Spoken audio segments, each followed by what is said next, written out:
Praise be to God. కర్తరికి స్తోత్రం. దేవునికి స్తోత్రము. God will start a new Bible study. சித்தமானால் இன்றையிலிருந்து ஒரு புதிதான வேத பாடத்தொடரை ஆரம்பிக்கும்படியாக దేవుని యొక్క చిత్తమైతే ఈ దినం మొదలుకొని ఒక క్రొత్త వేద పఠనంను ప్రారంభింపగోరుచున్నాను. We want to learn from Hebrews chapter 11, that is a chapter of faith.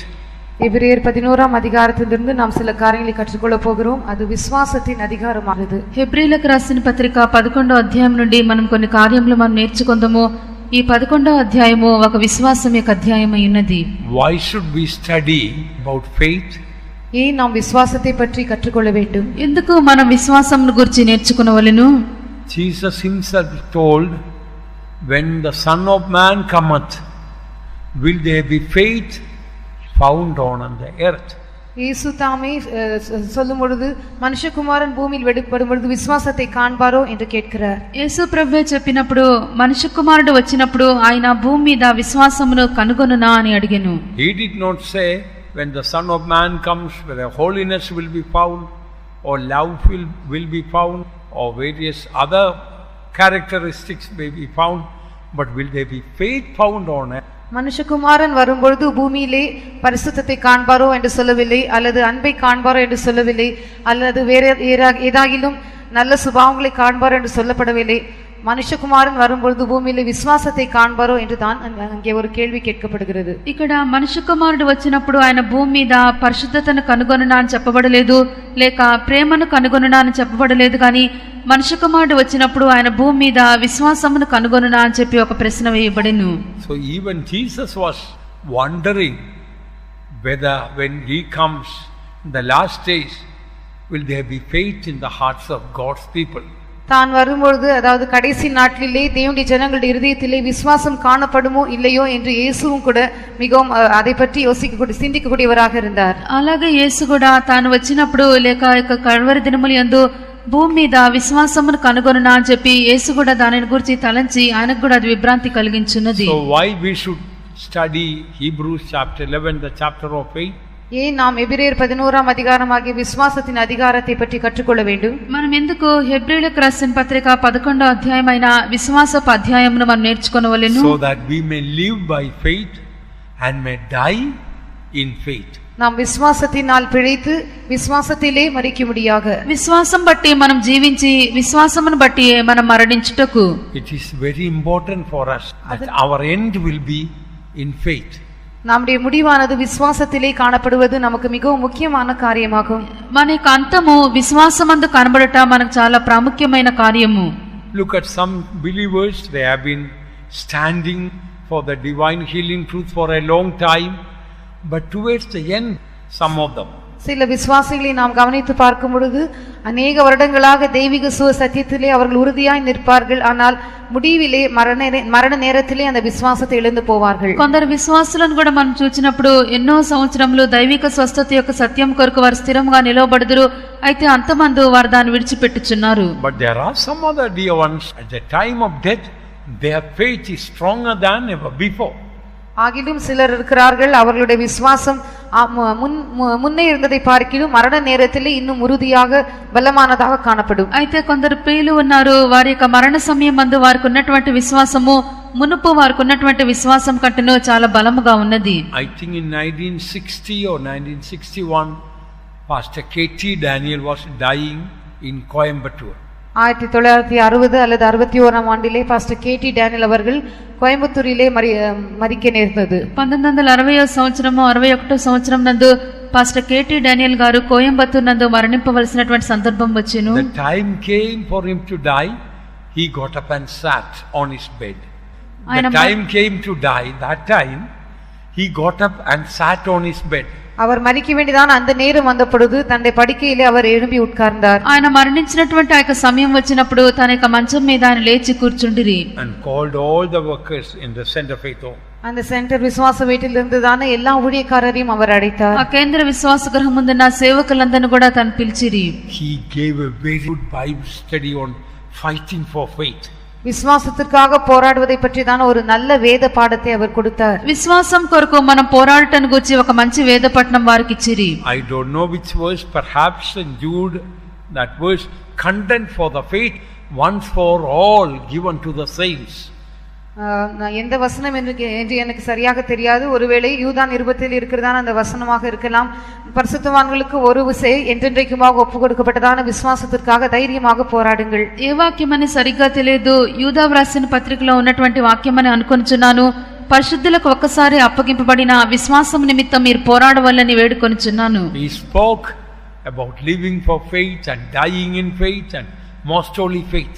விசுவாசத்திலே பிடித்திருப்பது, விசுவாசத்திலே மரிப்பது, மகா பரிசுத்தமான விசுவாசம், இப்படிப்பட்டதான காரியங்களை பற்றி அவர் அந்த நேரத்திலே பேசினார். విశ్వాసమునందు జీవించుట, విశ్వాసమునందే మరణించుట, అతి పరిశుద్ధమైన విశ్వాసము, వీటిని గూర్చి ఆయన తెలియజేసిరి. Then he told maybe about in half an hour time my chariot will. இன்னும் அரை மணி நேரத்திலே என்னுடைய ரதமானது வரும் என்று அவர் சொன்னார். ఇక అరగంట సమయంలో నా యొక్క రథము వచ్చునని ఆయన తెలియజేసిరి. And then he gave the beautiful study on fighting for faith, and then he prayed for every servant of God. விசுவாசத்திற்காக உறுதியாக போராட வேண்டும் என்கிறதான அந்த வேதம், அதை பற்றிதான வேத பாடத்தை அவர் கொடுத்து அதற்கு பிற்பாடு அங்கிருந்த ஒவ்வொரு ஊழியக்காரருக்காகவும் ஜெபித்தார். విశ్వాసం కొరకు ధైర్యంగా పోరాడవలని వేదపట్నం ఇచ్చి అక్కడ ఉన్నటువంటి సేవకులందరికీ ఆయన ప్రార్థన చేసిరి. While praying also he encouraged and get some encouraging words, or he spoke to the workers. அவர் விதமாக ஜெபிக்கும் பொழுது அந்த ஊழியக்காரர் இடத்திலே சில தைரியப்படுத்தக்கூடியதான வார்த்தைகளையும் பேசினார். ఆయన ఇలాగన ప్రార్థించినప్పుడు ప్రతి సేవకుని యొద్ద వారిని ధైర్యపరిచినటువంటి కొన్ని మాటలు కూడా చెప్పిరి. Then he told in 10 minutes time my chariot will arrive. அதுக்கு பிற்பாடு இன்னும் 10 நிமிடங்களுக்குள்ளாக என்னுடைய ரதம் வந்துவிடும் என்று சொன்னார். ఇక 10 నిమిషంలో నా యొక్క రథము వచ్చునని ఆయన తెలియజేసిరి. Afterwards he lay down, and while laying I think he told in 5 minutes my chariot will come. அதுக்கு பிற்பாடு அவர் படுத்துக்கொண்டார்.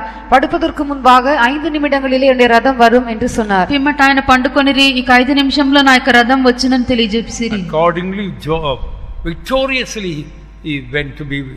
அந்தபடியே அவர் ஜெயம் கொண்டவராக கர்த்தரோடு இருக்கும்படியாக சென்று விட்டார். అలాగనే ఆయన జయవీరుడుగా ప్రభుతో కూడా ఉండుటకు ఆయన వెళ్ళిపోయిరి. So the last moments were full of glory, full of faith.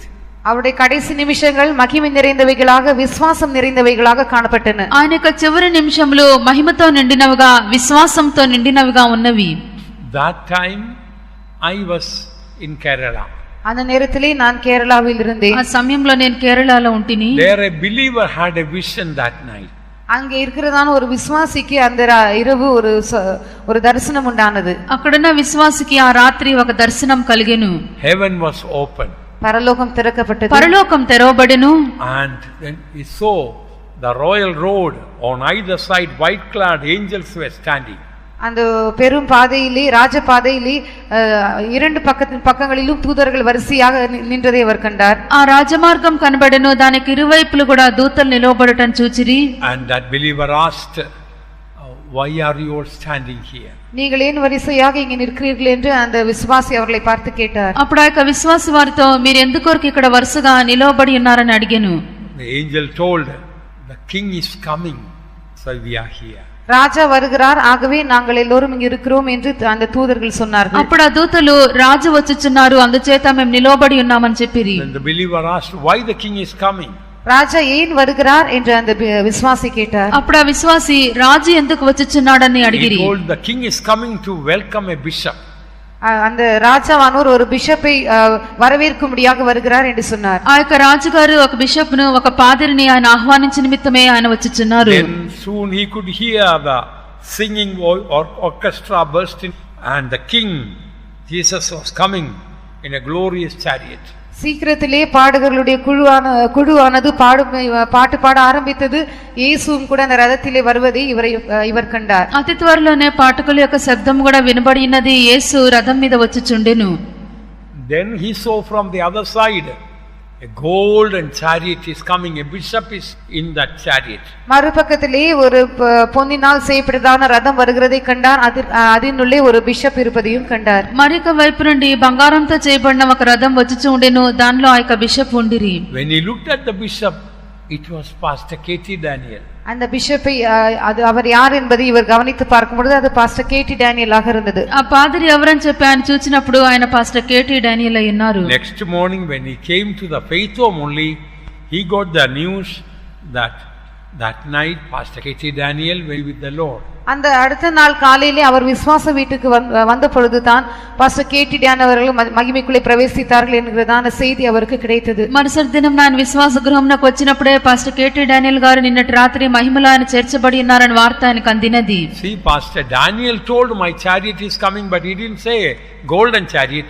But the believer was seeing that was very true.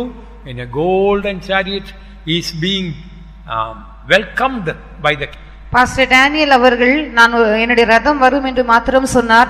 ஆனால் இந்த விசுவாசியானவர் அதை மிகவும் தெளிவாக பார்த்து சொன்னார். அது ஒரு பொன்னினால் செய்யப்பட்டதான ரதம் என்பதை அவர் கண்டு சொன்னார். அந்தபடியே கர்த்தரும் రథத்திலே வந்து அவரை வரவேற்றார். పాస్టర్ కేటీ డానియల్ గారు అయితే నాకు రథం వచ్చుచున్నదని తెలియజేసిరి. అయితే ఇక విశ్వాసి చూచినప్పుడు ఒక బంగారు రథము నిజంగానే వచ్చి ఆయనను తీసుకొని వెళ్ళటం చూచి ఉండి ప్రభువైన యేసే తానే దిగివచ్చి ఆయనను స్వాగతం చేసి తీసుకొని వెళ్ళిరి. When ordinary children of God die, only one or two angels may come to receive them. But when a victorious saint dies, Jesus himself with the angels come. ஒரு சாதாரணமான ஒரு விசுவாசி மரிக்கும் பொழுது ஒன்றோ இரண்டு தூதர்கள் வந்து அவனை ஏற்றுக்கொள்ளும்படியாக வருவார்கள். ஆனால் ஒரு ஜெயங்கொண்டதான பரிசுத்தவான் மரிக்கும் பொழுது இயேசு தாமே பல தூதர்களோடு அந்த ஜெயங்கொண்டவரை ఏற்றுకొల్లుம்பడిயாக வருகிறார். ఒక సాధారణమైన దేవుని బిడ్డ మరణించినప్పుడు ఒకరు ఇద్దరు దూతలు వచ్చి ఆయనను తీసుకొని వెళ్ళెదరు. అయితే జయించినటువంటి ఒక పరిశుద్ధుడు మరణించినట్లయితే యేసు ఆయనకు దూతలతో కూడా వచ్చి ఆయనను తీసుకొని వెళ్ళును. For example, when the rich man and Lazarus story, when poor Lazarus died, he was a child of God. The angels came and took. உதாரணமாக லாசரு அந்த ஐஸ்வர்யவானும் பற்றி தான் அந்த கதையை நாம் பார்க்கும் பொழுது அந்த லாசரு ஒரு நல்ல தேவனுடைய மனிதனாக இருந்தான். ஆகவே அவன் மரித்த பொழுது தூதர்கள் வந்து அவனை கொண்டு சென்றதாக பார்க்கிறோம். இயேசு அங்கே வந்ததாக நாம் பார்ப்பதில்லை. ఉదాహరణముగా ధనవంతుడు లాజరును గుచ్చినటువంటి ఉపమానం మనం చదివినప్పుడు ఈ యొక్క లాజరు చనిపోయిన పిమ్మట అతడు ఒక దేవుని బిడ్డ ఉన్నాడు. దేవదూతల చేత అతడు కొనిపోబడెను. ఇక్కడ యేసు దిగి వచ్చినట్లుగా వ్రాయబడలేదు. But then when a victorious saint Stephen died, Stephen saw Jesus coming and he gave his spirit into the hands of the Lord.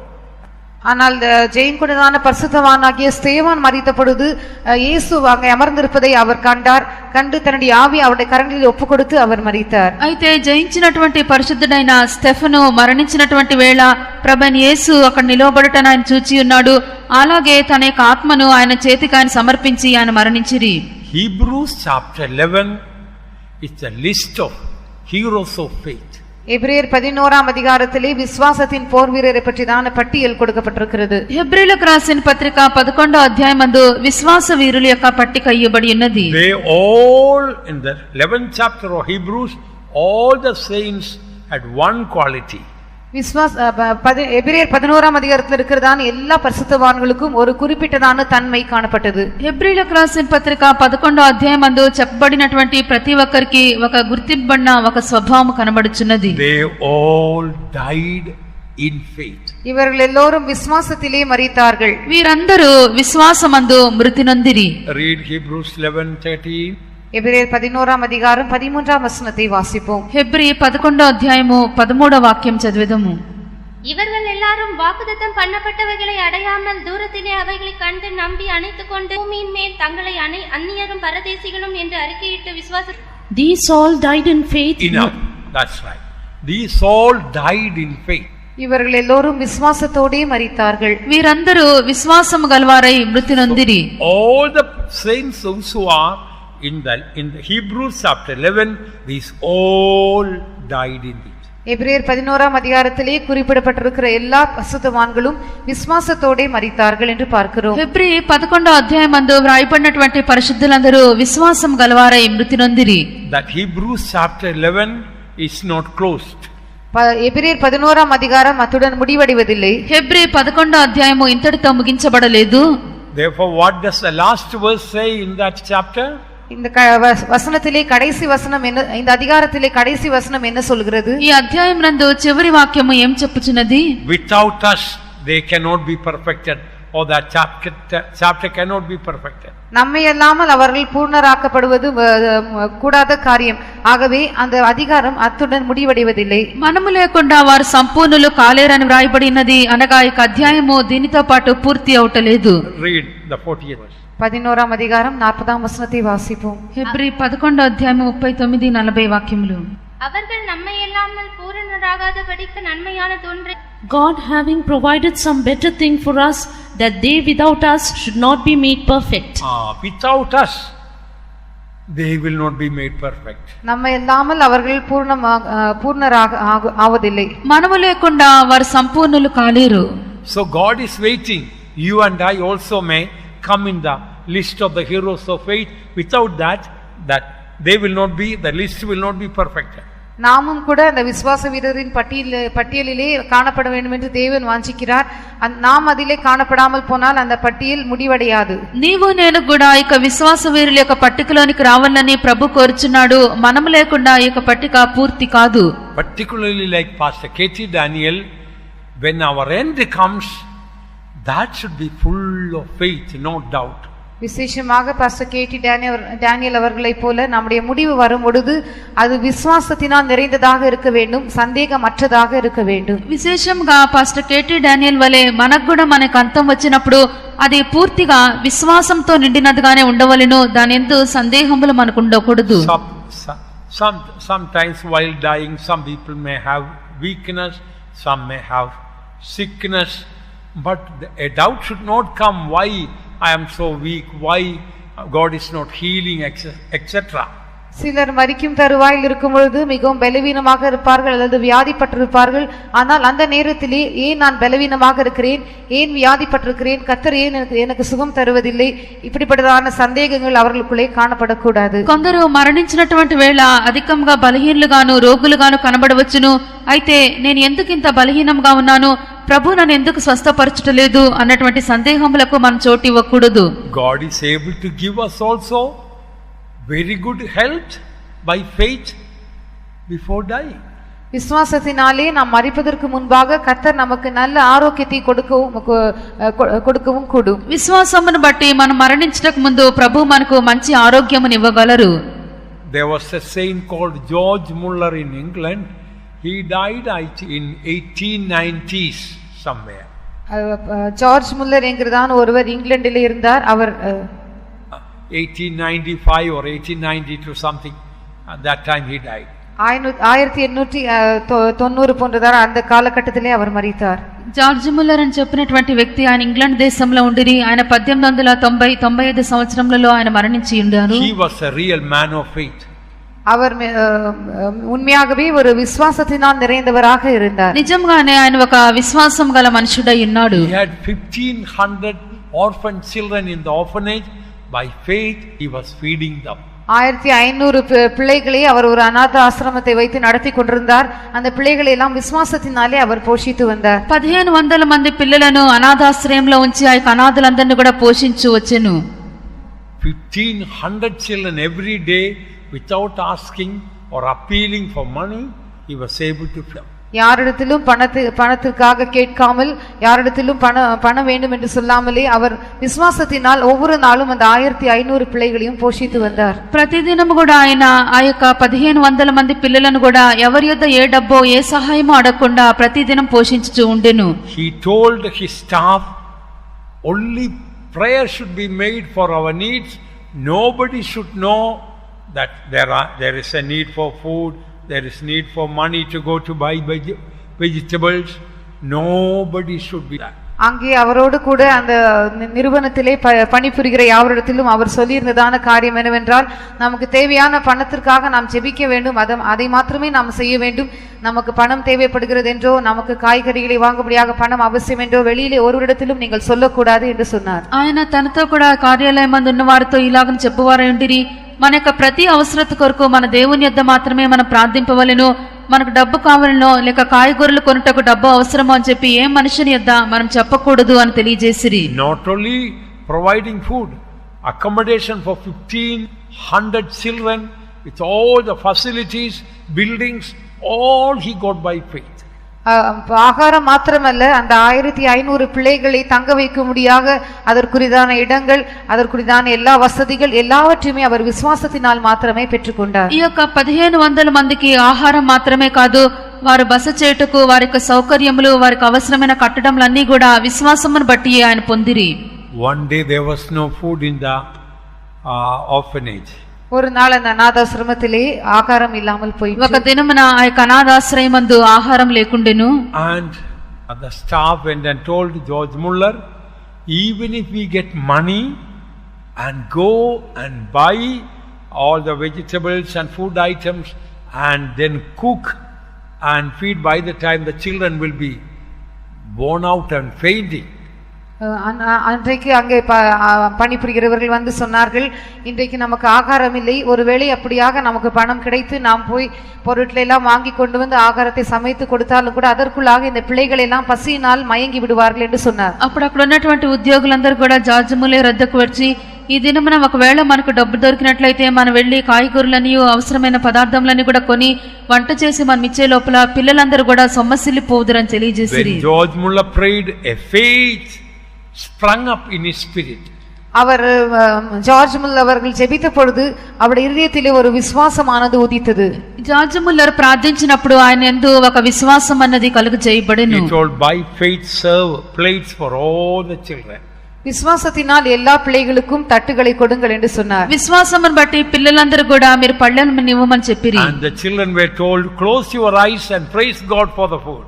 அந்த பிள்ளைகளிடத்தில் இவ்விதமாக சொல்லப்பட்டது, நீங்கள் எல்லோரும் கண்களை மூடி விசுவாசத்தினாலே கர்த்தர் கொடுத்ததான ஆகாரத்துக்காக ஸ்தோத்திரம் பண்ண வேண்டும் என்று சொல்லப்பட்டது. ఆ పిల్లలందరితో కూడా మీరందరూ కూడా కళ్ళు మూసుకొని విశ్వాసమును బట్టి ప్రభు మనకు ఆహారం ఇచ్చినందుకై స్తోత్రించమని చెప్పబడెను. I think if you and I were given place like that, I don't think we will praise. உங்களுக்கும் எனக்கும் இவ்விதமாக தட்டுகள் கொடுக்கப்பட்டு ஸ்தோத்திரம் பண்ணும்படியாக சொல்லப்பட்டிருந்தால் நாம் நிச்சயமாக ஸ்தோத்திரம் பண்ணியிருக்க மாட்டோம் என்றுதான் நான் எண்ணுகிறேன். మీకు నాకు ఇలాగన పళ్ళెములు మాత్రం ఇచ్చి ప్రభు ఆహారం ఇచ్చినందుకై స్తోత్రించమని చెప్పినట్లయితే మనం అలాగన చేయలేమని చెప్పి నేను అనుకుంటున్నాను. But children were innocent. They all raised a hand and praised God for the food. அந்த பிள்ளைகள் எல்லாம் ஒன்றும் அறியாத பிள்ளைகளாக இருந்தார்கள். எல்லோருமே தங்களை கரங்களை உயர்த்தி விசுவாசத்தோடு கர்த்தர் ஆகாரத்தை தந்ததாக நினைத்து அவர்கள் ஸ்தோத்திரம் பண்ணினார்கள். అయితే ఆ యొక్క పిల్లలందరూ కూడా అమాయకులుగా ఉండిరి. అలాగని చెప్పిన వెంటనే విశ్వాసంతో వారందరూ కూడా కళ్ళు మూసుకొని స్తోత్రించటకు ఆరంభించిరి. That time a horse cart came at the gate. திடீரென அந்த நேரத்திலே ஒரு குதிரை வண்டி அந்த வாசலண்டையிலே வந்தது. ఆ సమయంలో అకస్మాత్తుగా ఒక గుర్రపు బండి ఆ యొక్క ఇంటికి వచ్చి గడప దగ్గర నిల్చెను. And asked, is it George Muller's orphanage? இது ஜார்ஜ் முல்லருடைய அநாதாசிரமமா என்று அவர் கேட்டார். ఇది జార్జ్ ముల్లర్ గారి అనాథాశ్రయమేనా అని చెప్పి ఆయన అడిగిరి. Yes. ஆம் என்று சொல்லப்பட்டது. అవునని చెప్పబడెను. This horse cart is full of food. Where to store it? இந்த குதிரை வண்டி நிறைய நான் ஆகாரத்தை கொண்டு வந்திருக்கிறேன், அதை எங்கே வைக்க வேண்டும் என்று அவர் கேட்டார். ఈ గుర్రపు బండి నిండుగా నేను ఆహారం తీసుకొని వచ్చి ఉన్నాను, ఇది ఎక్కడ ఉంచవాలని చెప్పి అడిగిరి. No need to store, straight away from the cart serve in the place. நீங்கள் எங்கேயும் அதை எடுத்து வைக்க வேண்டாம், நேரடியாக இந்த வண்டியில் இருந்து எடுத்து இருக்கிற வண்ணமாகவே இந்த பிள்ளைகளுக்கு இதை பரிமாற வேண்டும் என்று சொல்லப்பட்டது. ఎక్కడ కూడా దాన్ని ఉంచి భద్రంగా దాన్ని పెట్టనక్కర్లేదు, తిన్నగా ఆ ఆహారం తీసుకొని వచ్చి పిల్లలందరికీ వడ్డింపమని చెప్పాను. It's a very special food. மிகவும் விசேஷமான ஆகாரம், అది చాలా విశేషమైన ఆహారము. What happened in another village, there was a wedding reception. வேறொரு பக்கத்து கிராமத்திலே ஒரு ஒரு கல்யாண விருந்து இருந்தது. మరి ఒక ప్రక్కన ఉన్నటువంటి గ్రామమందు ఒక వివాహపు విందు జరుగుచుండెను. But they could not conduct it because somebody died. யாரோ மரித்ததின் நிமித்தமாக அதை அவர்களால் நடத்த முடியவில்லை. ఎవరో అక్కడ మరణించటం బట్టి వారు అక్కడ దాన్ని జరిగింపలేకపోయిరి. During those days there was no fridge or freezer. அந்த நாட்டிலே ஃப்ரிட்ஜோ ஃப்ரீசரோ இருக்கவில்லை. ఆ దినంలో ఫ్రిడ్జ్ ఫ్రీజర్ మనకు లేదు. Then they didn't know what to do with the food. அந்த ஆகாரத்தை வைத்து என்ன செய்ய வேண்டும் என்று அவர்கள் அறியாதவர்களாக இருந்தார்கள். ఆ యొక్క ఆహారంతో ఏమి చేయవల్లని వారు ఎరుగక ఉండిరి. Then somebody told George Muller has got an orphanage for 1,500 children. So that is how they got that day they got the best food. அந்த நேரத்திலே யாரோ அந்த குடும்பத்தினரிடத்திலே இவ்விதமாக ஜார்ஜ் முல்லர் அவர்கள் ஒரு அநாதாசிரமம் வைத்திருக்கிறார், அவருக்கு 1500 பிள்ளைகள் அதில் இருக்கிறார் என்று சொன்னார்கள். இவ்விதமாக எல்லா நாட்களை பார்க்கலும் மிக சிறந்ததான விசேஷமான ஆகாரம் அன்றைக்கு அவர்களுக்கு கிடைத்தது. అప్పుడు ఎవరో తెలియజేసిరి, పాస్టర్ జార్జ్ ముల్లర్ గారు ఇటువంటి ఒక అనాథాశ్రయం ఉంచుకొని ఉన్నారు, అక్కడ 1500 మంది పిల్లలు ఉన్నారు, అక్కడికి వెళ్లి మనం ఇవ్వవచ్చునని చెప్పి తెలియపరిచిరి. You know what that man of God told? அந்த தேவனுடைய மனிதன் சொன்னதான காரியம் என்னவென்று தெரியுமா? ఆ దైవజనుడు ఏం చెప్పి ఉన్నాడో తెలియనా? I am doing this not because I love the orphan children too much. நான் இந்த அநாதரிகளாய் இருக்கிறதான இந்த பிள்ளைகளை அதிகமாக நான் நேசிக்கிறதுனால் நான் இவ்விதமாக செய்வதில்லை. అనాథలైనటువంటి ఇక పిల్లలను నేను అధికంగా ప్రేమించటాన్ని బట్టి నేను ఇలాగనే చేయటలేదు. I want to prove to the world that God can be trusted. தேவன் நம்பிக்கைக்கு பாத்திரவானாக இருக்கிறார் என்பதை உலகத்திற்கு நான் நிரூபிக்கும்படியாக வாஞ்சிக்கிறேன். దేవుణ్ణి నమ్మగలము అన్నటువంటి ఒక కార్యమును లోకమునకు నేను నిరూపింపగోరుచున్నాను. Without appealing for money, without requesting, asking or borrowing, God can be trusted for all the needs.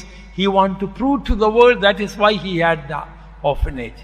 பணத்திற்காக விண்ணப்பிக்காமல், பணத்திற்காக மற்றவர்களிடத்திலே கேட்காமல், பணத்தை கடனாக வாங்காமல், இவ்விதமாக எந்த காரியமும் செய்யாமல் கர்த்தரை மாத்திரம் நம்பி இருக்கலாம். கர்த்தர் நம்பிக்கைக்கு பாத்திரவானாக இருக்கிறார் என்பதை உலகத்திற்கு நிரூபிக்கும்படியாகவே அவர் அவிதமாக செய்ததாக சொன்னார். డబ్బు కొరకు విన్నపం చేయకుండా, ఏ అవసరతల గురించి కూడా అడగకుండా, లోకమంతటికి కూడా మన యొక్క ప్రతి అవసరత కొరకు దేవుణ్ణి మనము నమ్మగలము అన్నటువంటి కార్యమును నిరూపింపగోరి ఉన్నాడు. That man of God grew in grace and his faith tremendously increased. அந்த தேவனுடைய மனிதன் அவர் கிருபையிலே பெருகினார், அவருடைய விசுவாசமானது அதிகமாக அது அதிகரித்தது. ఆ దైవజనుడు కృపయందు వర్ధిల్లి ఉన్నాడు, ఆయన యొక్క విశ్వాసము అధికముగా వర్ధిల్లెను.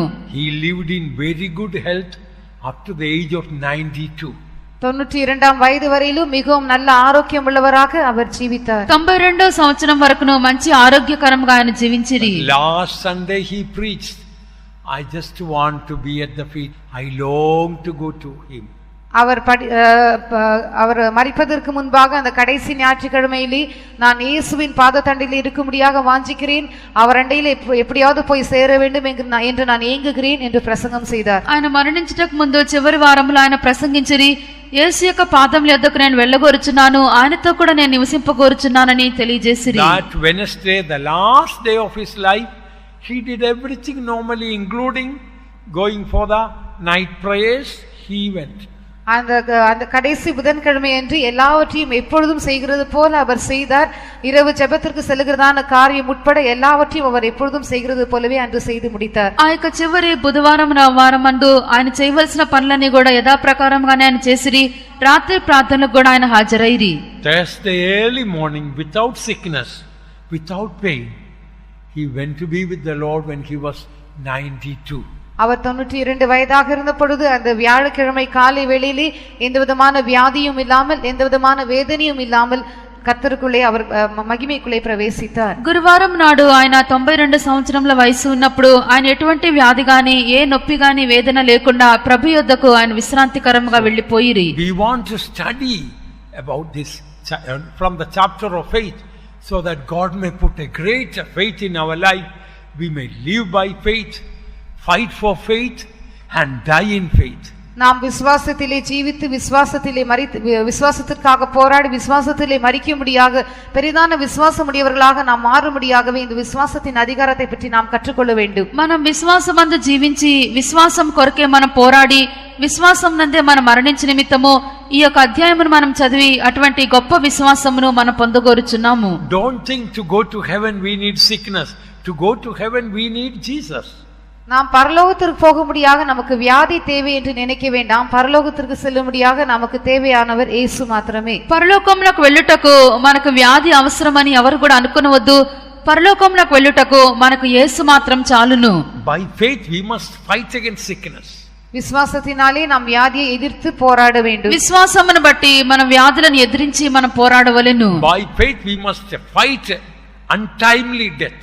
விசுவாசத்தினாலே காலத்துக்கு முன்பாக மரிக்கிறதான மரணத்திற்கு விரோதமாக நாம் போராட வேண்டும். విశ్వాసమును బట్టి అకాల మరణములకు విరోధముగా మనం పోరాడవలెను. It is my prayer and heart's desire our Irumbulur training center should be a good example, free from sickness. நம்முடைய இருமிலிருக்குதான இந்த பயிற்சி நிலையமானது ஒரு நல்ல மாதிரியாக இருக்க வேண்டும், எந்த விதமான வியாதியும் இல்லாத ஒரு இடமாக இருக்க வேண்டும் என்று நான் வாஞ்சிக்கிறேன். నా యొక్క హృదయ వాంఛ ఏదనగా ఇరుంబ్లూరు విశ్వాస గృహమందు ఎటువంటి వ్యాధి లేకుండా ఉన్నటువంటి విశ్వాస గృహమునకు మంచి మాదిరిగా ఉండవలెను. You may also please pray for me that I will give faith and enlightenment to teach on this faith. இந்த விசுவாசத்தை பற்றி நான் போதிக்கும்படியாக எனக்கும் கர்த்தர் அதை கேட்டுதான வெளிப்படுத்தலை தரும்படியாக நீங்களும் எனக்காக ஜெபிக்க வேண்டும். ఈ యొక్క విశ్వాసమును బట్టి నేను బోధించిన నిమిత్తము నా యొద్దకు వచ్చే వారికి తెలియజేయటకే ప్రభు నాకు కూడా అటువంటి వెలుగును ప్రకాశం అనుగ్రహించినట్లుగా మీరు ప్రార్థించుడి. The first verse 11:1 it shows what is faith. எபிரேயர் 11ஆம் அதிகாரம் 1ஆம் வசனத்தை வாசிக்கும் பொழுது விசுவாசம் என்றால் என்ன என்பதை பற்றி அங்கு சொல்லப்பட்டிருக்கிறது. హెబ్రీయులకు రాసిన పత్రిక 11వ అధ్యాయము మొదటి వాక్యమందు విశ్వాసం అనగా ఏమి అని వ్రాయబడి ఉన్నది. Now faith is the substance of things hoped for, the evidence of things not seen.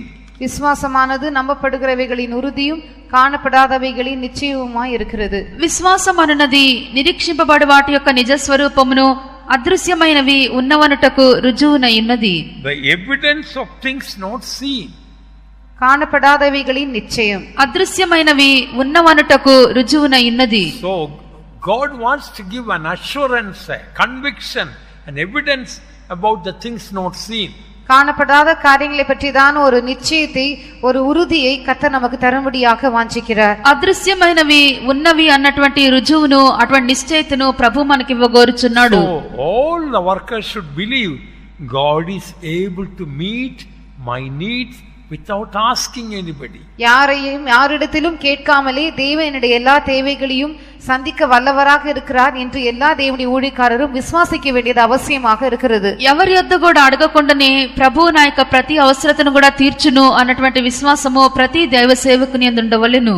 One day one unbeliever heard about our faith life, how God is meeting all our needs. That unbeliever asked one of our workers. ஒரு நாள் ஒரு அவிசுவாசி நம்முடைய எவ்விதமாக நம்முடைய தேவைகளை எல்லாம் கர்த்தர் விசுவாசத்தினால் சந்திக்கிறார் என்பதை அறிந்தபோது அதை பற்றி நம்முடைய ஒரு ஊழியக்காரரிடத்திலே அதை பற்றி விசாரித்தார். ఎలాగున ప్రభు మన యొక్క ప్రతి అవసరతను తీర్చుచు విశ్వాసం బట్టి అనుగ్రహించుచున్నాడని ఎరిగి ఒక అవిశ్వాసి మన యొక్క సేవకునితో ఇలాగని అడిగిరి, Do you get all your needs by faith without asking? உங்களுடைய எல்லா தேவைகளையும் விசுவாசத்தினால் மாத்திரமே பெற்றுக்கொள்கிறீர்களா? ஒன்றையும் நீங்கள் கேட்டு பெற்றுக்கொள்வதில்லையா? మీ యొక్క ప్రతి అవసరతను కూడా ఏది అడగకుండా విశ్వాసమును బట్టి మీరు పొందుచున్నారా అని అడిగిరి. That servant of God told, yes, all our needs without asking anybody, God is providing. அந்த தேவனுடைய ஊழியக்காரர் விதமாக சொன்னார், ஆம், நாங்கள் எந்த தேவையையும் ஒருவரிடத்திலும் நாங்கள் சொல்வதில்லை, அதை கேட்பதில்லை, கர்த்தர் விசுவாசத்தினால் எல்லாவற்றையும் எங்களுக்கு தருகிறார். అప్పుడైనా అవును, మేము ఎవరి యొద్ద ఏది అడగట్లేదు, విశ్వాసమును బట్టి ప్రభు మాకు సమస్తమును దయచేయుచున్నాడు. That person got angry. அவருக்கு மிகவும் கோபம் உண்டானது. ఆ వ్యక్తికి చాలా కోపం వచ్చెను. Do you mean to say that God is tying in a string all whatever you need and drop from heaven?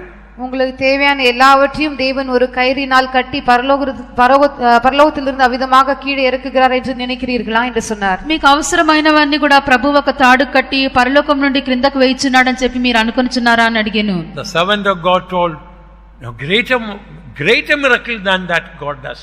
அந்த தேவனுடைய ஊழியக்காரர் சொன்னார், அதை பார்க்கிலும் பெரிய அற்புதத்தை தான் கர்த்தர் செய்கிறார். అప్పుడు ఆ యొక్క సేవకుడు అంతకంటే కూడా గొప్ప అద్భుతములు ప్రభు చేసినని చెప్పి The man got more annoyed. What? The man, the unbeliever got annoyed. அந்த விசுவாசிக்கு இதை கேட்டு மிகவும் கோபம் உண்டானது. இது என்ன என்று அவர் கோபத்தோடு கேட்டார். ఇవంతా కూడా వినినప్పుడు ఆ అవిశ్వాసికి ఇంకనూ కూడా అధికంగా కోపం వచ్చి ఇదంతా ఏమని అడిగాను. Yes, in a greater miracle way God is providing our needs without the help of strings. God drops it from heaven. அவர் சொன்னார், இதை நீர் கேட்டதை பார்க்கிலும் இன்னும் விசேஷமான விதத்திலே ஒரு பெரிய அற்புதத்தை தான் கர்த்தர் எங்களுக்காக செய்கிறார். கயிறு ஒன்றும் கட்டாமலே கயிறு இல்லாமலே அவர் பரலோகத்திலிருந்து எல்லாவற்றையும் எங்களுக்கு அனுப்புகிறார் என்று சொன்னார். అప్పుడు ఆ యొక్క విశ్వాసి అడిగిన దానికి మీరు చెప్పిన దానికంటే కూడా ప్రభు ఇంకనూ అత్యధికంగానే మాకు క్రియ చేయుచున్నాడు, తాడుతో ఏది కూడా కట్టకుండా పైనుండి అలాగనే ఆయన క్రింద పడవేయుచున్నాడు అని తెలియజేసిరి. Our faith and trust in the Lord must increase. ஆகவே கர்த்தர் பேரில் நமக்கு இருக்கிறதான விசுவாசமும் நம்பிக்கையும் அதிகரிக்க வேண்டும். ప్రభు నందు మనకున్నటువంటి విశ్వాసమును నమ్మికయు మనకు వర్ధిల్లవలెను. So that at the end of our life our faith should become stronger than ever. நம்முடைய ஜீவித்தின் முடிவிலே ஆரம்பத்தில் இருந்ததை பார்க்கிலும் மிகவும் நம்முடைய விசுவாசம் உறுதியாக வேண்டும், பலனுள்ளதாக மாற வேண்டும். దీనిని బట్టి మన యొక్క ఆరంభం కంటేను అంతమందు మన యొక్క విశ్వాసము బహు బలముగా ఉండవలెను. Therefore this chapter can greatly help us to grow in this faith. ஆகவே இந்த அதிகாரம் அதிகமாக விசுவாசத்திலே வளர நமக்கு உதவி செய்யக்கூடியதாக இருக்கும். కావున ఈ అధ్యాయము మన విశ్వాసమందు అధికంగా ఎదుగుటకు మనకు సహాయం చేయును. Now this chapter is starting with the word now. ஆங்கில வேதாகமத்தின்படி இந்த அதிகாரம் இப்பொழுது என்கிறதான வார்த்தையோடு ஆரம்பிக்கிறது. ఆంగ్ల పరిశుద్ధ గ్రంథమును బట్టి ఈ యొక్క అధ్యాయము ఇప్పుడు అన్నటువంటి మాటతో ఆరంభించబడుచున్నది. Faith is not hope. Hope is something for the future. விசுவாசம் என்பது நம்பிக்கை அல்ல, நம்பிக்கை என்பது வருங்காலத்துக்குரியதான ஒரு காரியமாகும். విశ్వాసము అని చెప్పినది నిరీక్షణ కాదు, నిరీక్షణ రాబో కాలమునకు చెందినది. So faith is connected with now, not later or tomorrow. ஆகவே விசுவாசம் என்பது இன்றைக்கு உரியதான காரியமாக இருக்கிறது, நாளை தினத்திலோ அல்லது பிற்பாடு நடக்கிறதான காரியத்தோடு சம்பந்தப்பட்டதல்ல. కావున విశ్వాసం అన్నది ఇప్పటి కాలమునకు చెందిన కార్యమైనది, రేపటి దినమునకో లేక రాబో కాలమునకో చెందినది కాదు. Faith will help us to glorify God now, not later. ஆகவே விசுவாசமானது இப்பொழுது கர்த்தரை மகிமைப்படுத்தும்படியாக நமக்கு உதவி செய்கிறது, பிற்காலத்தில் அல்ல. ఈ యొక్క విశ్వాసము ఇప్పుడు మనం ప్రభువును మహిమపరచుటకు మనకు సహాయం చేయును, పిమ్మట కాదు. Those who came to Jesus for healing, now immediately he healed. He didn't say to anyone, come tomorrow, I will heal you, or come later. இயேசுவிடத்திலே வியாதியாய் ஜெபிக்கும்படியாக வந்த எல்லோரையும் உடனடியாக தானே இயேசு குணமாக்கினார்.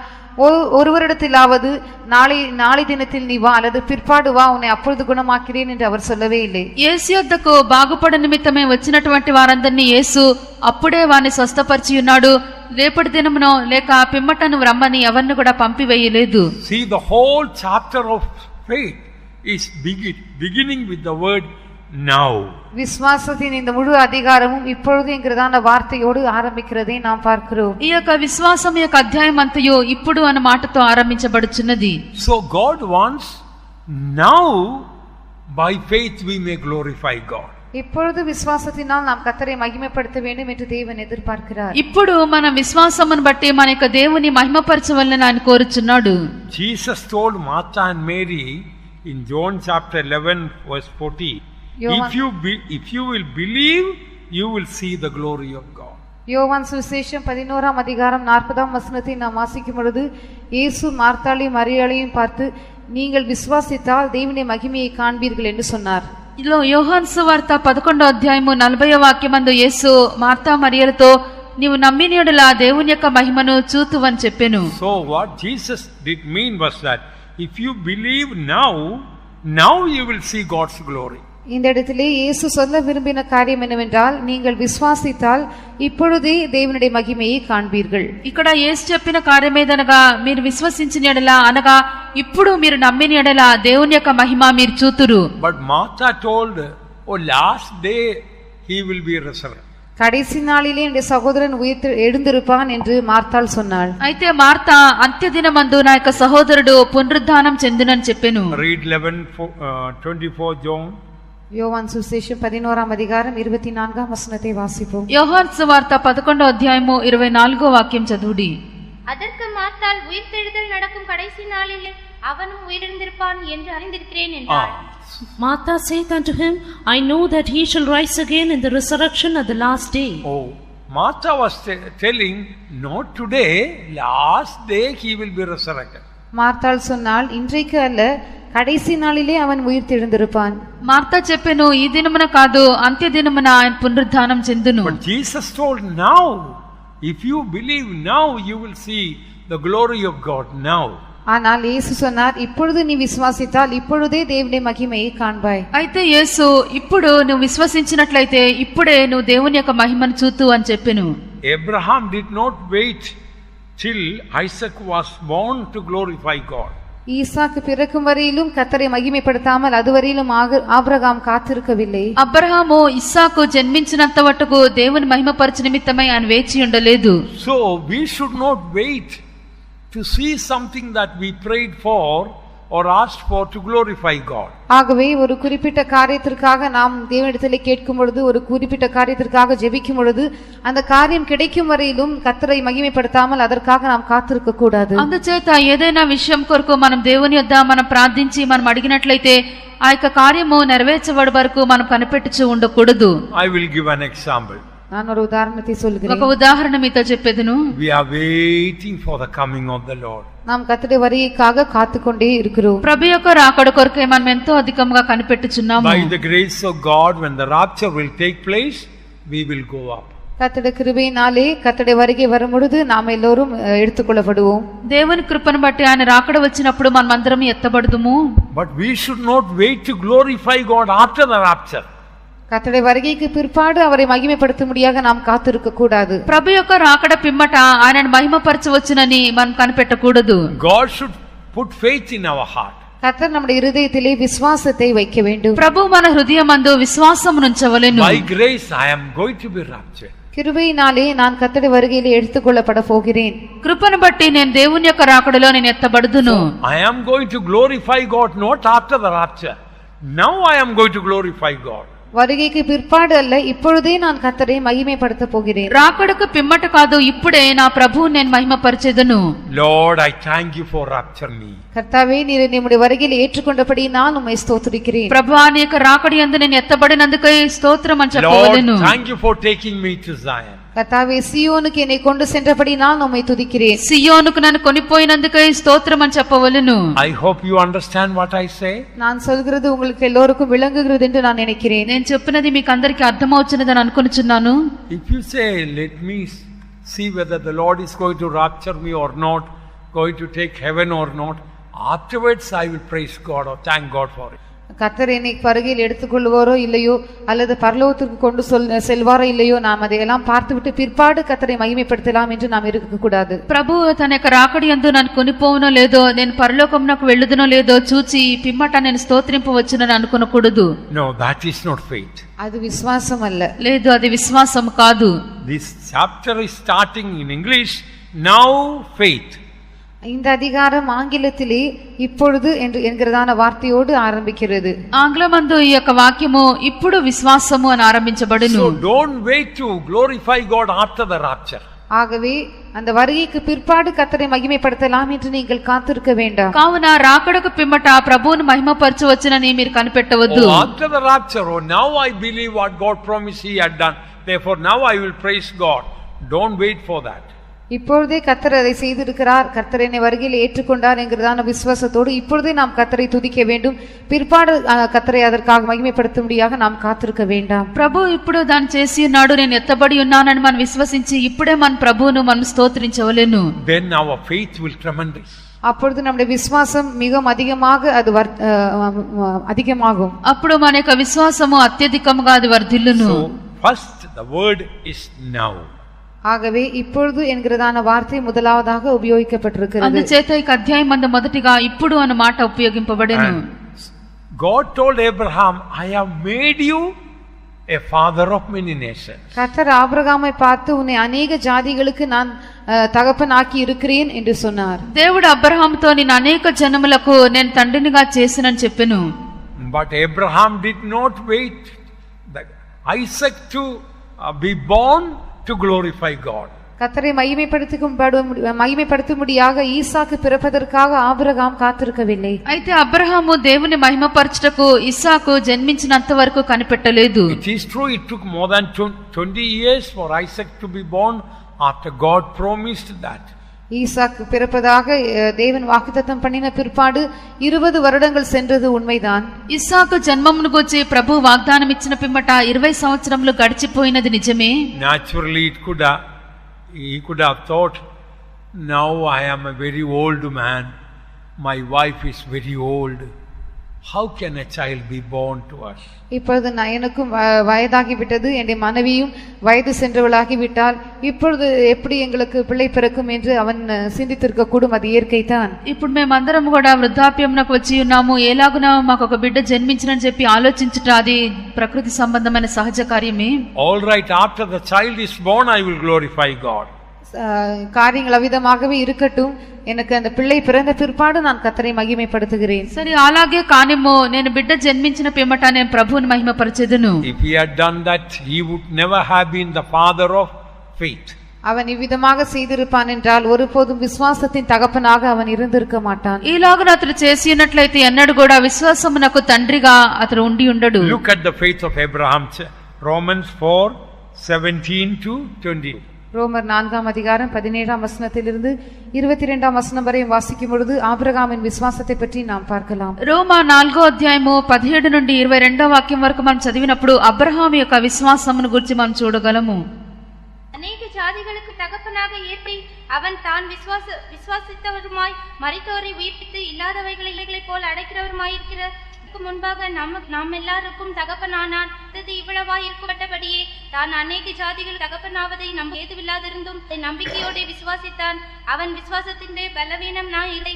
அவன் ஏறப்பேதுள்ளவனாயிருக்கும் போது தன் சரீரமையும் சாராளுடையும் எண்ணாதிருந்தான். தன்னுடைய வாக்குத்தத்தத்தை சந்தேகப்படாமல் தேவன் வாக்குத்தத்தம் பண்ணிவேற்ற வல்லவராய் இருக்கிறார் என்று முழு மகிமைப்படுத்தி விசுவாசத்தில் வல்லவனானான். ஆகையால் அது அவனுக்கு நீதியாக எண்ணப்பட்டது.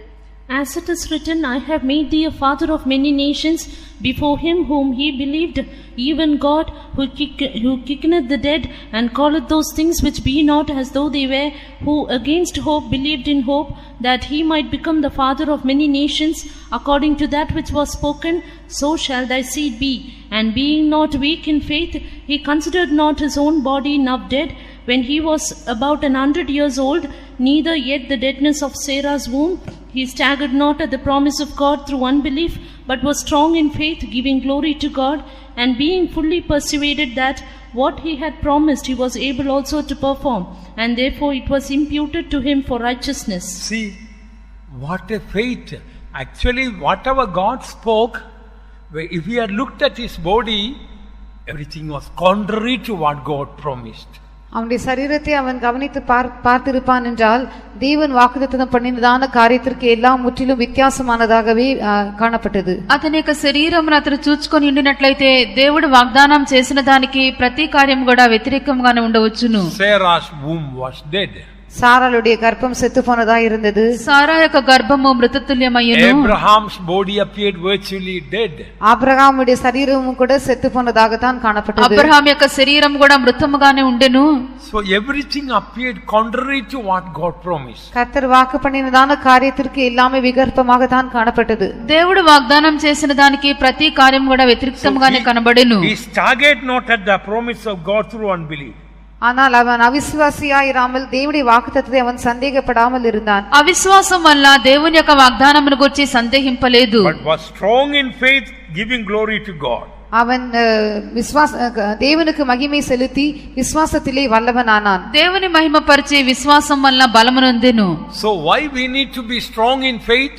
So that we can give glory to God. நாம் ஏன் விசுவாசத்திலே வல்லவர்களாய் இருக்க வேண்டும்? கர்த்தரை மகிமைப்படுத்தும்படியாக. ఎందుకొరకు మన విశ్వాసమందు బలముగా ఉండవలెను? మన దేవుని మహిమపరచుటకే. Say perhaps some of you may have some sickness now. ఉదాహరణமாக உங்களிலே யாருக்காவது இப்பொழுது வியாதி இருக்கிறது என்று வைத்துக் கொள்வோம். ఉదాహరణంగా ఇప్పుడు మీలో ఎవరికైనా వ్యాధి ఉన్నదని అనుకొనుడి. What should we do? நாம் என்ன செய்ய வேண்டும்? మనం ఏమి చేయవలెను? God's word says, with his stripes I am healed. கர்த்தருடைய வசனம் சொல்லுகிறது அவருடைய தழும்புகளால் நாம் குணமானோம். దేవుని వాక్యం చెప్పుచున్నది ఆయన పొందినటువంటి గాయముల చేత మన స్వస్థత పొందితిమి. God's word says he sent his word and healed. அவர் தம்முடைய வார்த்தையை அனுப்பி அவர்களை குணமாக்கினார் என்று வசனம் சொல்கிறது. ఆయన తన యొక్క వాక్కును పంపి వారిని బాగు చేసెను. It doesn't say he is going to heal, but already done. அவர் குணமாக்க போகிறார் என்றல்ல, குணமாக்கி விட்டார் என்று சொல்லப்பட்டிருக்கிறது. ఇక స్వస్థపరిచెదను అని కాదు, నేను స్వస్థపరిచితిని అని చెప్పెను. So when that word of God will work in our spirit, sickness. இந்த வேத వచనமானது நம்முடைய ఆవిயிலே క్రియ செய்யும் பொழுது వ్యాధి நம்மை விட்டு நீங்கி போகும். ఈ దేవుని యొక్క వాక్యము మన యొక్క ఆత్మయందు క్రియ చేసినప్పుడు మన యొక్క వ్యాధులన్నీ కూడా పారిపోవును. Even this during the time of study, if anybody has sickness inside, you must fight against it. இந்த வேத பாடத்தை கேட்டுக்கொண்டிருக்கும் பொழுதே உங்களிலே யாருக்காவது வியாதி இருக்கும் என்றால் உங்களுக்குள்ளாக நீங்களே போராட வேண்டும். ఈ యొక్క వేద పఠనం వినుచు ఉండగానే మీలో ఎవరికైనా వ్యాధులు ఉన్నట్లయితే మీలోనే మీరు పోరాడుచు ఉండవలెను. Faith is a spirit. விசுவாசம் என்பது ஒரு ஆவியாய் இருக்கிறது. విశ్వాసము ఒక ఆత్మ అయినది. It's a creative spirit. அது உருவாக்கக்கூடியதான ஒரு ஆவியாய் இருக்கிறது. అది సృష్టించినటువంటి ఆత్మ ఉన్నది. As God is a spirit, தேவன் ஆவியாய் இருக்கிறது போல దేవుడు ఆత్మగా ఉన్నట్లు and God is a creator God. தேவன் சிருஷ்டிகர்த்தராய் இருக்கிறது போல దేవుడు సృష్టికర్తగా ఉన్నట్లు Faith that comes from God also have that creative character. கர்த்தரிடத்திலிருந்து வருகிறதான அந்த விசுவாசமும் கூட సృష్టికக்கூடியதான தன்மை உள்ளதாகவே இருக்கும். దేవుని యొద్ద నుండి వచ్చినటువంటి ఆ ఆత్మ కూడా సృష్టించినటువంటి గుణం కనబడుచున్నది. One man was listening to the word of God far away from outside the convention or special meeting place. ஒரு கன்வென்ஷன் அல்லது ஒரு விசேஷமான வேத பாடம் நடந்தான நேரத்திலே அந்த கன்வென்ஷன் பந்தலுக்கு வெளியே இருந்து ஒருவர் దేవుని వசనத்தை கேட்டுக்கொண்டிருந்தார். కన్వెన్షన్ వేద పఠనము జరుగుతున్నప్పుడు ఒక వ్యక్తి కన్వెన్షన్ పందిరికి బయట నిలవబడి వాక్యం వినిచి ఉండిరి. When the word of God came, it really faith started working in him. கர்த்தருடைய வசனம் உண்டான பொழுது அவருக்குள்ள விசுவாசம் கிரியை செய்ய ஆரம்பித்தது. దేవుని యొక్క వాక్యము బయలుదేరినప్పుడు అతని హృదయంలో విశ్వాసం క్రియ చేయన ఆరంభించెను. He was not even a believer. அவர் விசுவாசியாக கூட இருக்கவில்லை. ఆయన విశ్వాసి కూడా కాడని అనుకొనుచున్నాను. But the spirit of faith came and started doing a work of creation. ஆனால் விசுவாசத்தின் ஆவி வந்து அவருக்குள்ளே సృష్టిపైన ஒரு పని அவருக்குள்ளே செய்தது. అయితే విశ్వాసపు ఆత్మ దిగివచ్చి ఆయనలో సృష్టించినటువంటి క్రియ చేసెను. He had some sickness, one of the toes were removed by operation, but when he looked, the toe grown to the normal level. அவர் ஏதோ ஒரு வியாதி நிமித்தமாக அவருடைய கால்களின் விரல்களிலே ஒன்று அறுவை சிகிச்சையின் மூலமாக அதை வெட்டி எடுத்திருந்தார்கள். ஆனால் அந்த நேரத்திலே அவர் பார்க்கும் பொழுது மற்ற எல்லா விரல்களைப் போல அதுவும் வளர்ந்து ஒரு பூரணமான விரலாக காணப்பட்டது. ఆయన కాళ్ళలో ఏదో ఒక వ్యాధి వచ్చటని బట్టి ఆయనకు ఒక వేళ్ళన్నీ కూడా శస్త్రచికిత్స చేసి అవన్నీ కూడా వాటిని తీసివేసి ఉన్నారు. అయితే ఇప్పుడు ఆయన విశ్వాసం బట్టి చూచినప్పుడు ఆయన వేళ్ళన్నీ కూడా పెరిగి సాధారణంగా ఉన్నట్లుగా వచ్చి ఉన్నవి. And 3 ribs were also removed by operation, but when he checked, all the 3 ribs have come back. அவர் அறுவை சிகிச்சையின் மூலமாக அவருடைய மார்பில் இருந்து தான் 3 எலும்புகள் எடுக்கப்பட்டிருந்தது. ஆனாலும் இப்பொழுது அதை அவர் தொட்டு பார்க்கும்பொழுது அதெல்லாம் தன்னுடைய இடத்திலே காணப்பட்டது. ఆయనకు రొమ్ములో కూడా 3 ప్రక్కటెముకలు కూడా తీసివేయబడి ఉన్నవి. అయితే ఇప్పుడు విశ్వాసం బట్టి చూచినప్పుడు ఆ 3 ప్రక్కటెముకలు ఉన్నట్లుగానే కనబడి ఉన్నవి. He went to the very doctor who removed by surgery. X-ray showed all those who have come back. அறுவை சிகிச்சை செய்து அதையெல்லாம் அவரிடத்திலிருந்து எடுத்துதான் அதே வைத்தியரிடத்திலே அவர் போய் திரும்பமாக எக்ஸ்ரே எடுத்து பார்க்கும்பொழுது எல்லாமே தன்னுடைய స్థానத்திலே காணப்பட்டது. శస్త్రచికిత్స చేసినటువంటి ఆ యొక్క వైద్యుని వద్దకే మరలా కూడా వెళ్ళి ఆయన పరిశోధించి ఉన్నాడు. ఆ యొక్క వైద్యుడు పరిశోధించినప్పుడు మరలా ఆ యొక్క ప్రకటెముకలన్నీ కూడా అలాగనే కనబడి ఉన్నవి. So faith of God is a creative spirit. ஆகவே దేవుని విశ్వాసం என்பது அது సృష్టికக்கூடியதான ஒரு ஆவியாக இருக்கிறது. కావున ఇక దేవుని యందలి విశ్వాసము సృష్టించు ఆత్మ వంటిది. Whatever problem that you and I have in our body, the spirit of faith can come inside and heal us properly. உங்களுக்கும் எனக்கும் சரீரத்திலே எப்படிப்பட்டதான வியாதி இருக்கும் என்றாலும் இந்த விசுவாசத்தின் ஆவி நமக்குள்ளே வரும்பொழுது அது நம்மை குணமாக்கி எல்லாவற்றையும் சீர்படுத்தக்கூடியதாக இருக்கும். నీలోను నాలోను ఎటువంటి వ్యాధులు సమస్యలను ఇక విశ్వాసపు ఆత్మ మనలోనికి వచ్చి అవన్నీ కూడా మన ఎదురు నుండి తొలగించి మనల్ని బాగు చేయును. So that is what Abraham did. இதைத்தான் ஆபிரகாம் செய்தான். ఇది అబ్రహాం చేసెను. God created a brand new womb for Sarah. సారాளுக்காக புத்தம் புதிதான ஒரு கர்ப்பத்தை கர்த்தர் உருவாக்கினார். సారాకు దేవుడు ఒక క్రొత్త గర్భమును సృష్టించెను. So in the place of the dead body of Abraham, in quotes, God created a brand new body. ஆபிரகாமுடைய அந்த மரித்ததான சரீரத்திற்கு பதிலாக தேவன் ஒரு புத்தம் புதிதான சரீரத்தை அவனுக்காக உண்டாக்கினார். అబ్రహాం యొక్క శరీరము మృతముగా కనబడినటువంటి ఆ యొక్క వేళ దేవుడు ఆయనకు ఒక మంచి క్రొత్త శరీరమును కలుగజేసెను. So God counted it as righteousness. தேவன் அதை நீதியாக எண்ணினார். దేవుడు దాన్ని నీతిగా ఎంచెను. Say Pastor SBNS believed he will not die of sickness. Pastor SP அனஸ்ட் அவர்கள் வியாதியினால் தான் மரிப்பதில்லை என்று விசுவாசித்தார். వ్యాధి చేత నేను మరణించునని పాస్టర్ ఎస్బి అర్నెస్ట్ గారు విశ్వసించిది. He was a man with so many sicknesses. அவர் பலவிதமான வியாதிகள் உடையவராக இருந்தார். ఎన్నో వ్యాధులు గల మనుషుడు ఉన్నాడు. Even 1 hour he did not remain in sick bed before he died. ஆனால் அவர் மரிப்பதற்கு முன்பாக 1 மணி நேரம் கூட அவர் வியாதி படுக்கையிலே காணப்படவில்லை. అయితే మరణించటకు ముందు 1 గంట సమయమైనను కూడా వ్యాధి పడకలో ఆయన కనబడలేదు. So God honored his faith. கர்த்தர் அவருடைய விசுவாசத்தை கனப்படுத்தினார். దేవుడు ఆయన యొక్క విశ్వాసమును గణపరిచిరి. We must believe, Lord, in Irumbuliyur, this training center, it should be free from sick bed. இந்த இருமலியூர் விசுவாச வீடு, இந்த பயிற்சி நிலையம் எந்தவிதமான வியாதி படுக்கையும் இல்லாததாக இருக்கும் என்று நாம் விசுவாசிக்க வேண்டும். ఈ యొక్క ఇరుములూరు విశ్వాస గృహము ఇక తర్ఫీదు కేంద్రం అంతా కూడా ఏ వ్యాధి కూడా లేకుండా ఉండునని మనం విశ్వసింపవలెను. Even if some believers and workers are brought here with sickness, should be healed. யாராவது விசுவாசிகளோ ஊழியக்காரரோ வியாதிப்பட்டவர்களாக இங்கு கொண்டு வரப்பட்டாலும் கூட அவர்கள் குணமாக்கப்பட வேண்டும். ఎవరైనా సేవకులు విశ్వాసులు వ్యాధిగ్రస్తులుగా ఇక్కడ తీసుకొని రాబడినప్పటికీ వారును స్వస్థత పొందవలెను. When we read, now faith is the substance of things hoped for, the evidence of things not seen. நாம் விசுவாசத்தை பற்றி வாசித்த பொழுது இப்பொழுது விசுவாசமானது நம்பப்படுகிறவைகளின் உறுதியும் కాణపడాதவைகளின் నిశ్చయముమాయి இருக்கிறது என்று వాసితోం. ఇక్కడ మనము విశ్వాసము గురించి చదివినప్పుడు ఇప్పుడు విశ్వాసం అన్నది నిరీక్షింపబడు వాటి యొక్క నిజ స్వరూపమును అదృశ్యమైనవి ఉన్నవనుటకు రుజువునై ఉన్నది. The evidence of things not seen. కాణపడాதவைகளின் నిశ్చయం, అదృశ్యమైనవి ఉన్నవనుటకు రుజువునై ఉన్నది. Now we have got 5 senses. இப்பொழுது ஐம்புலங்கள் நமக்கு உண்டு, పంచేంద్రియములు మనకున్నవి. But this faith is the 6th sense, so we can say.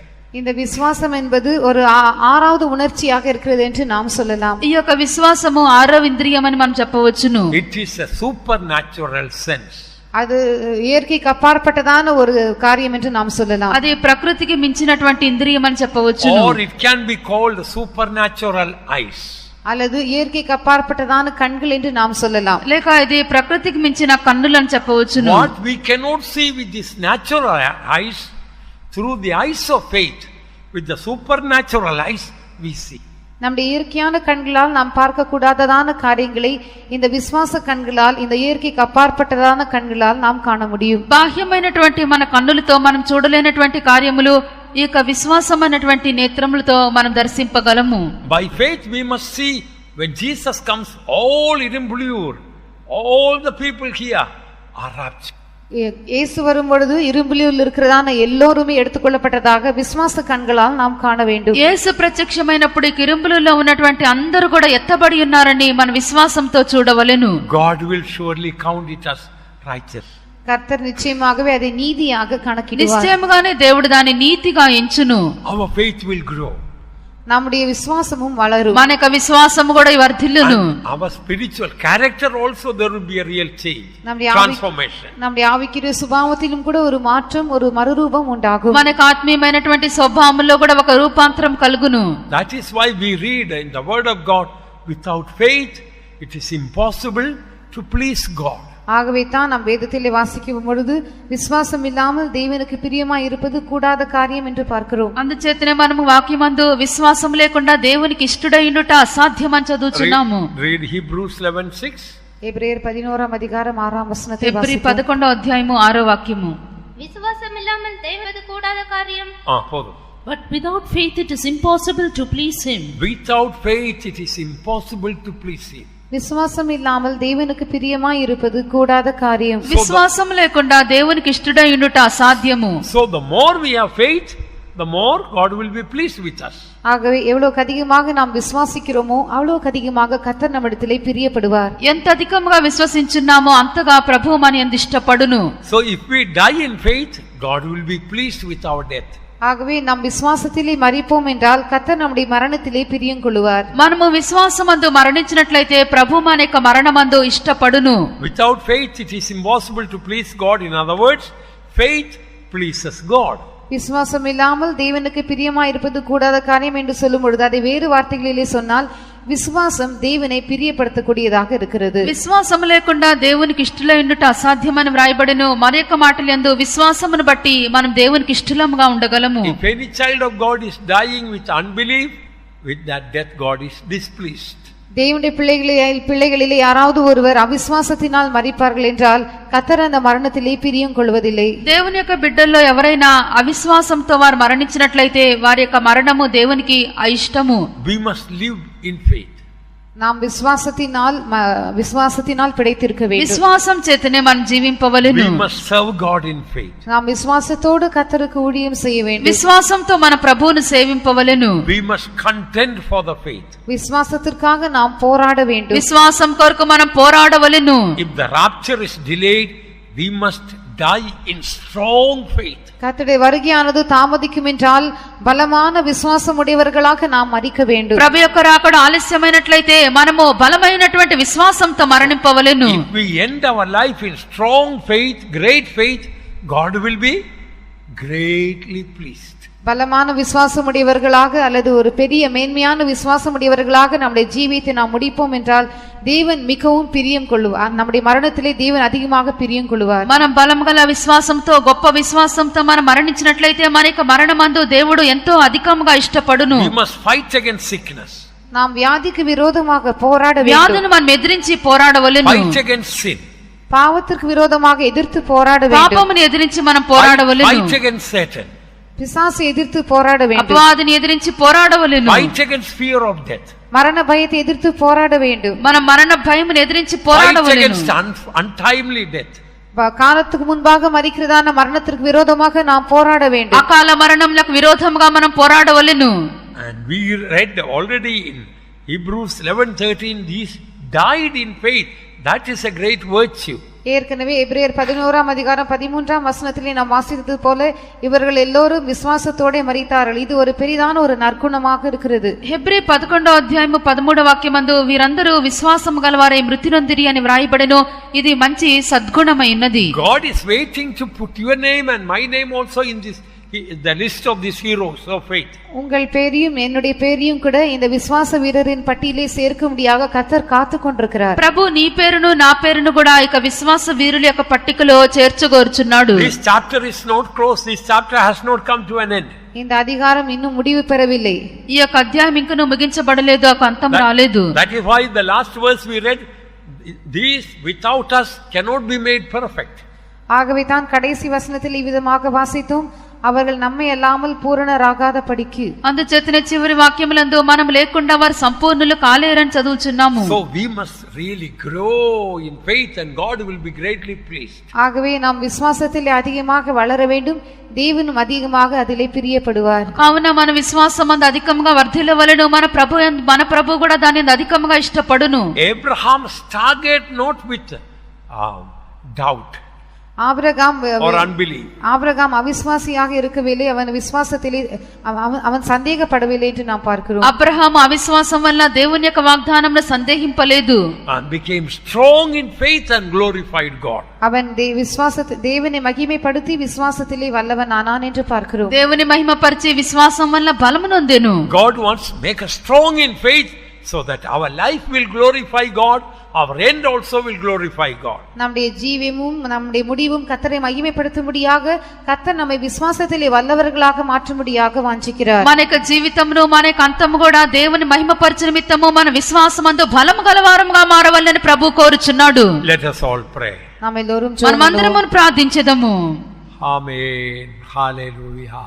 Praise the Lord. Praise the Lord. Praise the Lord. Praise the Lord. விசுவாசிப்போரின்னறிவேன் என்னை படைத்திட்டேன் அவர் கரத்தில். நான் விசுவாசிப்போரின்னறிவேன் என்னை படைத்திட்டேன் அவர் கரத்தில். முடிவு வரை நடத்திடுவார், மாற்றமாய் ரட்சிப்பாரே. முடிவு வரை நடத்திடுவார், மாற்றமாய் ரட்சிப்பாரே. நான் விசுவாசிப்போரின்னறிவேன் என்னை படைத்திட்டேன் அவர் கரத்தில். நான் விசுவாசிப்போரின்னறிவேன் என்னை படைத்திட்டேன் அவர் கரத்தில். முடிவு வரை நடத்திடுவார், மாற்றமாய் ரட்சிப்பாரே.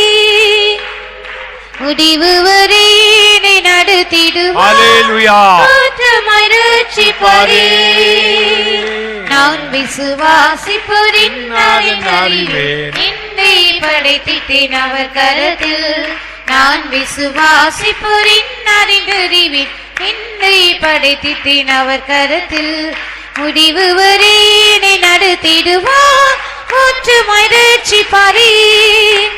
முடிவு வரை நடத்திடுவார், மாற்றமாய் ரட்சிப்பாரே. முடிவு வரை நடத்திடுவார், மாற்றமாய் ரட்சிப்பாரே. முடிவு வரை நடத்திடுவார், மாற்றமாய் ரட்சிப்பாரே. முடிவு வரை நடத்திடுவார், மாற்றமாய் ரட்சிப்பாரே. Hallelujah. Hallelujah. Urap tikkenam dara salam dara negenam tenam dara. Urap tikkenam dara salam dara negena.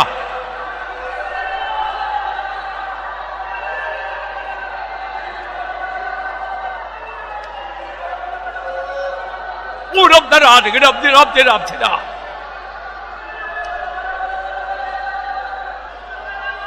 Urabdara. Rabdikara, Sharamdara.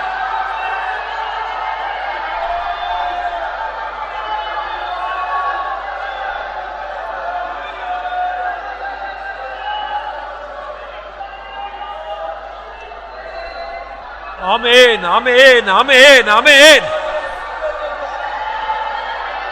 Urab Tikiram, Vikramdara, Sharamdara.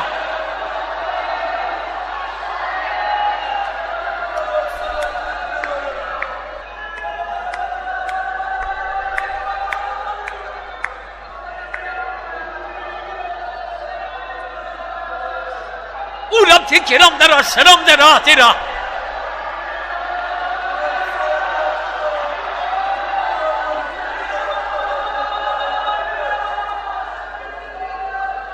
Hallelujah, hallelujah, hallelujah. Hallelujah, hallelujah, hallelujah.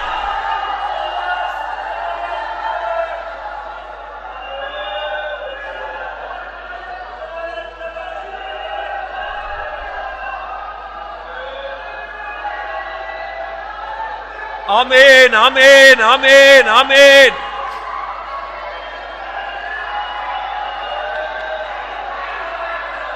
Urab Tinkara, Seran Sira, Seram.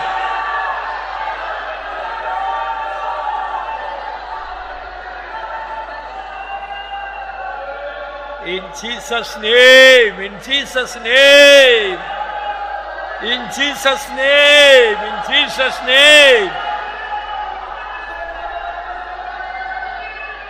Amen, amen.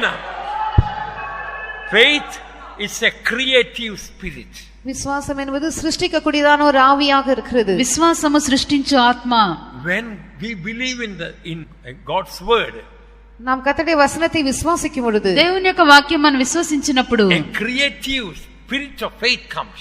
அந்த సృష్టిக்கக்கூடியதான విశ్వాసத்தின் ఆవి நமக்குள்ளே உண்டாகிறது. సృష్టించినటువంటి విశ్వాసపు ఆత్మ మనలోనికి వచ్చును. Creates a brand new body, spirit and soul to glorify God. கர்த்தரை மகிமைப்படுத்தும்படியாக புதிதான ஆவி ஆத்மா சரீரத்தை அது சிருஷ்டிக்கிறது. ప్రభువును మనం మహిమపరచు నిమిత్తము మంచి క్రొత్తదైనటువంటి ప్రాణాత్మ శరీరం అది సృష్టించును. Let the spirit of faith work in us. విశ్వాసத்தின் ఆవి நமக்குள்ளே கிரியை செய்யும். విశ్వాసపు ఆత్మ మనలో క్రియ చేయనేమో.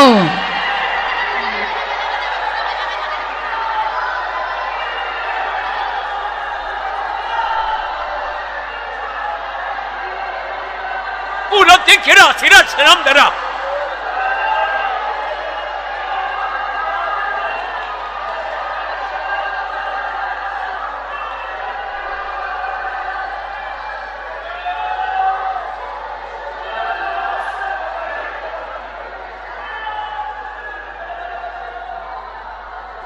Amen, amen, amen, amen, amen, amen. Oh, Rabdikara, Sira, Sharamdara.